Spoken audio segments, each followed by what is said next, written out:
老闆啊，嗱，其實彭亨點解咁肆無忌憚1加3成啊？好簡單嘅啫嘛，因為佢知道佢捏住你喉嚨啊嘛，佢要你生就生，要你死就死。嗱，對付呢種人咧，只有一個方法嘅啫，就係自己行條路出嚟啊！話俾佢知，我哋行陸路一樣得，我哋唔使靠佢。都話行唔通噶咯，鬼唔知陸路可以運米啊！陸路運米貴過水路3倍噶，你知唔知啊？唉，翻去啦，翻去啦。好嘢，好嘢，提哥你講埋落去啊！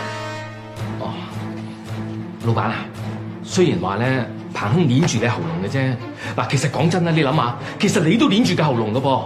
嗱，你唔俾米佢運，佢3000幾個手足咧，即刻冇飯開。嗱，仲有啊，佢嗰啲船啊要彎晒到養老鼠啊！啊，老闆啊，我走難嗰陣咧，成日同人搶嘢食，我打過好多次交啦。我知道咧，原來同人打交咧，唔係講邊個大隻㗎，係講邊個唔怕死，唔怕死嗰就贏㗎啦。嗱，而家佢捏住你喉嚨啊嘛，你應該更加大力捏翻住佢喉嚨，就算同歸於盡都好，都要佢斷氣先。你咁樣縮頭烏龜咁唔得㗎。老爺，我都覺得柴哥講呢個方法行得通。阿爹，我都贊成，我願意同阿丁亞勝去影運呢批米翻嚟。好，